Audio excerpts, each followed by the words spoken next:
রাজধানী সহ মেট্রোপলিটন এলাকায় শিক্ষা প্রতিষ্ঠানে নতুন ক্লাস রুটিন চালুর সিদ্ধান্ত নিয়েছে শিক্ষা মন্ত্রণালয়। শিক্ষামন্ত্রী এহসানুল হক মিলন সংবাদ সম্মেলনে জানিয়েছেন, সপ্তাহে 3 দিন সশরীরে এবং 3 দিন অনলাইনে ক্লাস হবে। নতুন সূচি অনুযায়ী শনিবার, সোমবার ও বুধবার অফলাইন ক্লাস, আর রোববার, মঙ্গলবার ও বৃহস্পতিবার অনলাইনে পাঠদান চলবে।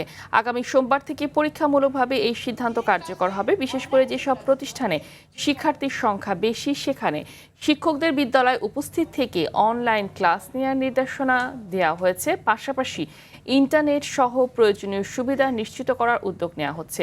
তবে এই পদ্ধতি সারা দেশে নয়, শুধুমাত্র মহানগর এলাকাতেই সীমাবদ্ধ থাকবে বলে জানিয়েছে। শনি, সোম, বুধ প্র্যাকটিক্যালি স্পিকিং আমরা 3 দিন ওদেরকে সপ্তাহে নিয়ে আসছি ক্লাসে, বাকি 3 দিন আমরা বাড়িতে বসে বসাচ্ছি। এইটা আমরা দেখছি তারা কতটা ডিজিটাল অ্যাকোয়েন্টেড হয়, অ্যাট দ্য সেম টাইম আমরা কতটা relief pi. So do all. কিন্তু এখানে শিক্ষকরা ক্লাসে এসেই তাদেরকে পড়াবেন।